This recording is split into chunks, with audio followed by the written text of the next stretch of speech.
Facebook and web players, let me know, and we'll do some giveaways. We'll draw some people. We'll do some giveaways based on this comment. Are these changes dynamic, fair, and rewarding? Let me know what version of the game that you play and tell me which and why.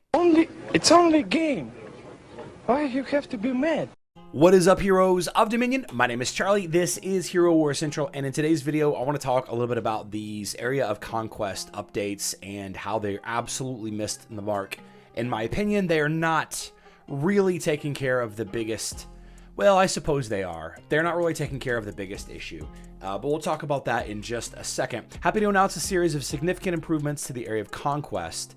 Make it more dynamic, fair, and rewarding based on your valuable feedback. Okay, let's take a look at those specific keywords. Dynamic, fair, and rewarding. I want you to remember those three words, dynamic, fair, and rewarding, as we discuss this chat, because this and other social media posts have to be thoroughly vetted before they get posted. They have to be looked at by several teams before they can be posted. You can't just have a guy or girl posting content to your social media platforms. You can't do that when you're a company like this. You have to have specific checks in place. So the first thing is the event duration is now 4 days, not 7. That was a big complaint. Agreed, 100%, that was a big complaint. It is going to have a little bit of crossover with Foundations of Power.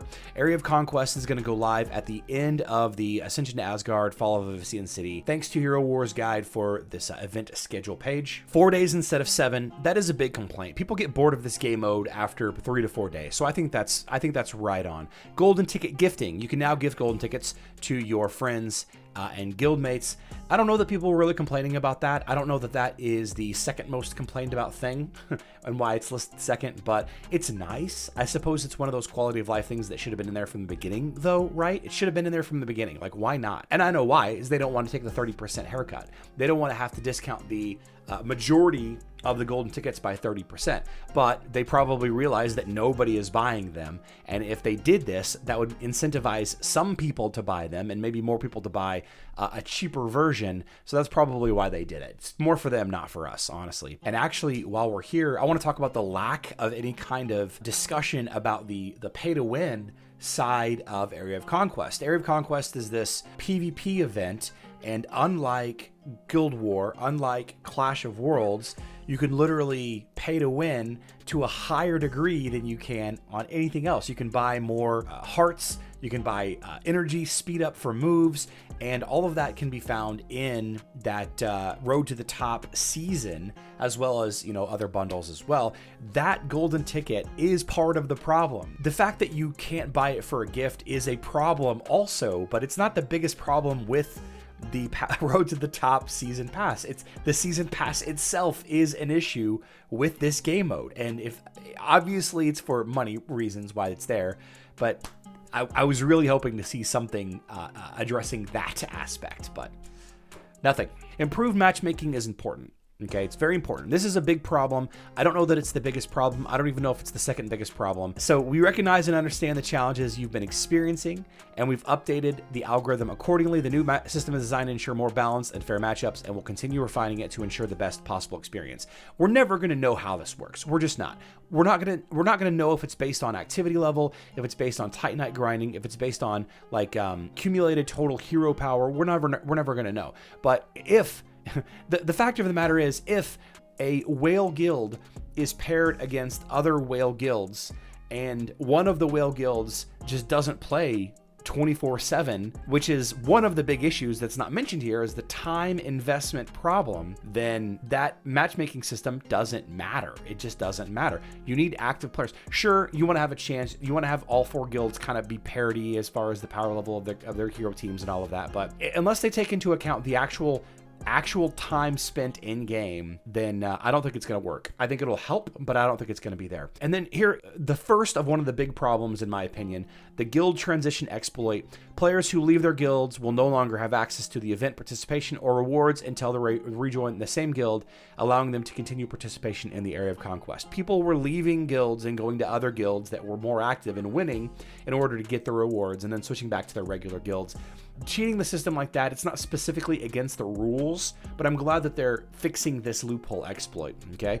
Rewards updated. This is probably the most important thing to me personally, whenever you deal with these activities, the juice has got to be worth the squeeze. Like, it's got to be worth doing. It's got to be worth the time investment, or people won't do it. As it was, it just really wasn't a fun, sexy set of rewards. Yeah, they were nice, but they weren't great.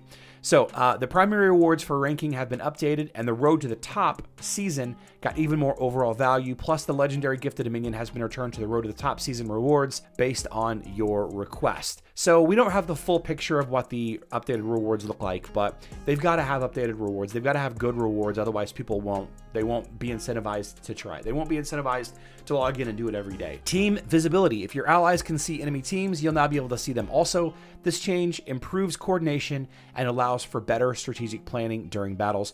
No, it doesn't. This fixes your script loop exploit that you can't figure out how to fix.